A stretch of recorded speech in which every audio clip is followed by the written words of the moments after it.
Hello everyone, welcome back to Let's Talk Tech. This is another day following the same series of LangChain, and in this video we'll be exploring more about RAG or retrieval augmented generation. So without wasting further time, let's move forward and know what is RAG. RAG is an AI framework that combines the capabilities of large language models with information retrieval system. RAG can provide more accurate and relevant information by combining world knowledge and data with LLM language skills. RAG can be used to collect LLMs to live information source such as news sites or social media feeds or documents, anything. So it might be confusing all these words and this particular definition. Let's take a simple real world example and let's move forward. Okay, there's a student, there's a teacher. The particular student is giving an examination, he's writing an examination. Maybe there are 10 questions in that particular examination, and he's somewhat prepared but scared. So let's say that out of those 10 questions, he knows those six questions, few six questions, and then there are four questions which seems unknown to him. But the particular student, he's a bit of chalak person and he has chits with him, so he must have a particular note of that subject, and then he made small chits out of it, and then he have that in his exam. And that particular chit, it works as an external knowledge source. So that student, he's an LLM. Let's say that he's an LLM because he's generating text and writing examination based on this particular external source of knowledge. So he has multiple chits. He made chits out of this note, small chits, and that's how he's writing his examination. And that's how RAG also worked. So let's go through this particular flow chart. Let's say this is the same student and he has some query, he has some question, and this document is his notebook, and then he made chits out of it, small chits, and that is document chunks. So what is document chunk? You have a big document, you break it into small parts, and obviously since he can't take that particular notebook to his examination hall, so that's why he has small chits. And in real world, what happens is, let's say this document has 10 million tokens, but your LLM, it accepts only 8k token. Usually OpenAI accepts 8k token. That's why you break this document into smaller chunks so that it's easier to pass forward. And similarly, this guy made chits, smaller chits, and he has those chits. Now it is stored in a vector database after you vectorize it. What is vectorizing? It's embedding. And what is embedding? Embedding is a technique that converts text into a numerical vector, which is also a sequence of number in high dimensional space. So let's move to another slide, and that is this particular slide. So when you say there is a person, you have few characteristics in your mind. Or let's say if you say, okay, identify this thing, it's a dog, then you must know, okay, there are few characteristics. It has four legs, and you know about various other things. It must have a tail and few other things. It comes into your mind, all those characteristics. Similarly, when you have a particular word in your mind, then it must have some characteristics. Let's say we are searching about an apple a day keeps doctor away.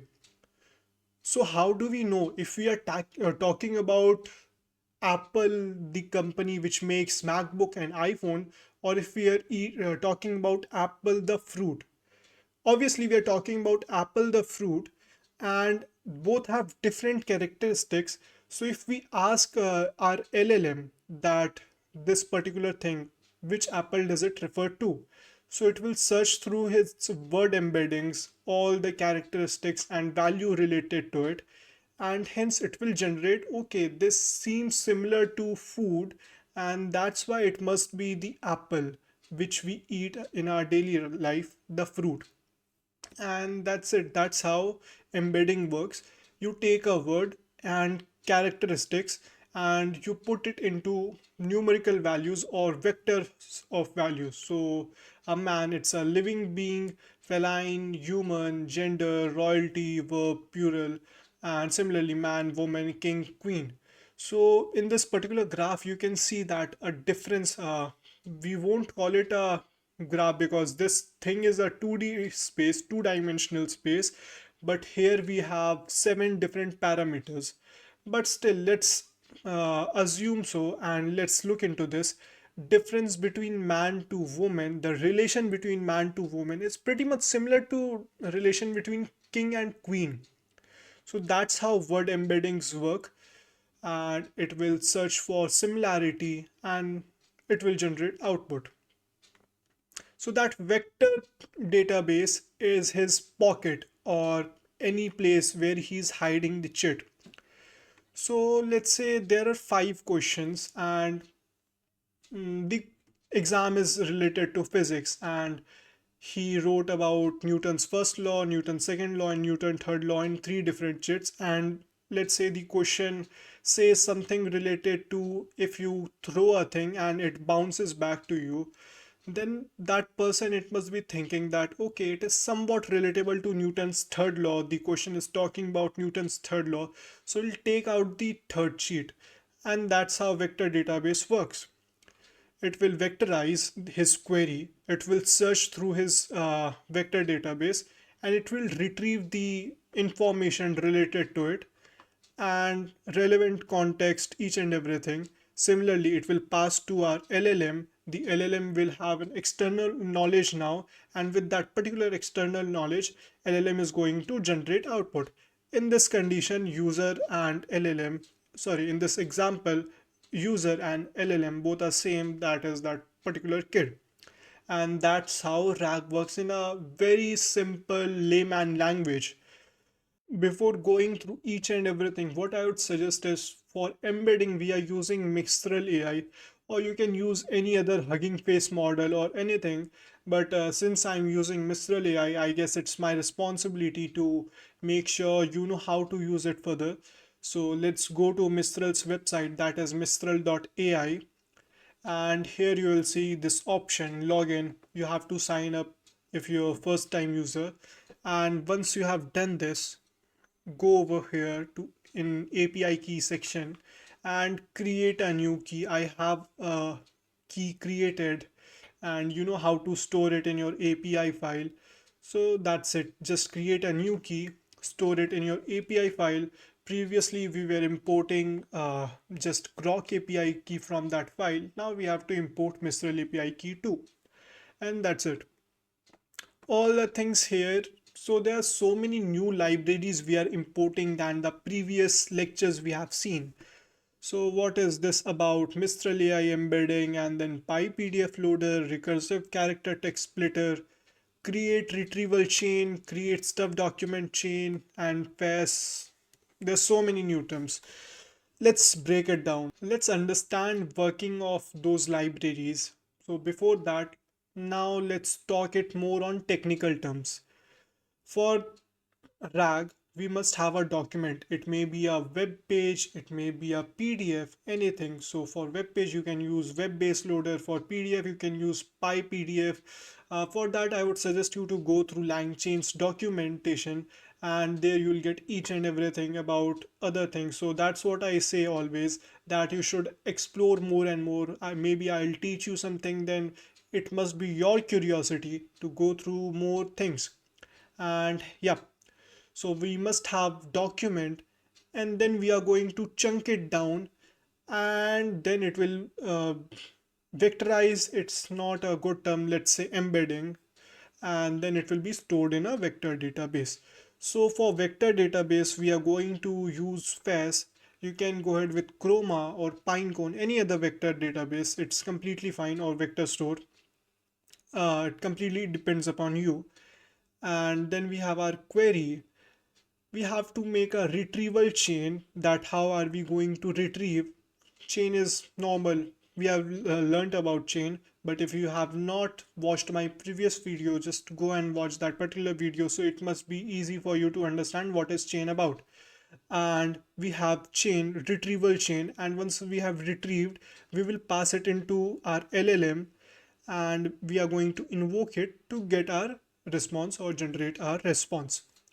Now let's move back to our code. So now we can see here that we have Mistral AI embeddings for embedding, PyPDF loader for document loading, recursive character text splitter for document chunks to make document chunks, and create retrieval chain to make a retrieval chain, and then create stuff document chain, and then we are using fast for vector store. Okay, I guess it's enough for libraries, and now let's move forward to code. So what we are doing here is we are loading this particular file, this particular PDF. I had this PDF ready, and that is another review paper of prediction of stock market values using AI. I'm not promoting this, but yeah. And then once you have that PDF, you are going to load it, and then you need to chunk it down. For that, here I've used chunk size as 40, which is very low because free Mistral does not support much things, so that you have to keep tokens usage in a limit, and that's why to not have any sort of error. Well, it's okay for this series because everything we are going to use in this series is going to be open source. And yeah, so once we have our document chunks, we are going to split those documents, and we are going to make embeddings, that is vector. We are going to characterize it into numerical vector, each and every word. And then once we have our embedding, we are going to store those embeddings in our vector store. We have our prompt, simple prompt like read the complete context, give information about context, and solve questions strictly related to content. It's not going to read the complete context because it's gonna retrieve few relevant chunks, and that's it. But still. And then we have our document chain, where we are going to create a chain with a model and prompt, and then we are going to retrieve whatever relevant data it is from vector store, and then we are going to create a retrieval chain, and we'll merge it with our document chain. That's it, very simple.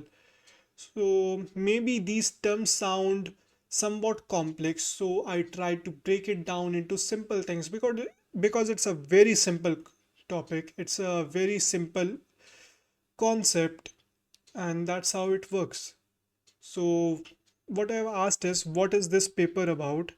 So it has responded with, these documents appear to be about a research paper or article related to the stock market or share market based on given context. The context mentions an abstract and a reference to previous work. So since the chunk size is so low, it went to this, I guess it didn't go further than this particular chunk somewhere here, that it talks about stock market and abstract, and nothing more about introduction or methodology or conclusion, anything further. And that's how it works. So that's it for this particular example. But in the next video, what we are going to do is we'll develop a user interface with Streamlit. And since we have covered PyPDF loader, what I'm thinking is that let's go ahead with some website, and we'll create a full chatbot with a user interface, because I'm done with this boring interface of Jupyter. Let's build something, and you can add that particular project. Obviously, made some changes, explore, create something on your own, and you can put it on your GitHub. You can show it as a project, an AI project. That's it. But yes, that's it for this video. I Please like the video, share it with your friends, and subscribe to our channel Let's Talk Tech. Go ahead, follow my Instagram handle, it's mentioned in the description, and you can go check out my GitHub repository. It's also there in the description. And comment anything if you have any doubt or if you want to suggest anything. Just like one of my friends suggested to be more energetic and enthusiastic, and I am trying to be, and maybe we'll see a better version of me in the near future. So that's it for the day. We'll meet in the next video, and bye bye.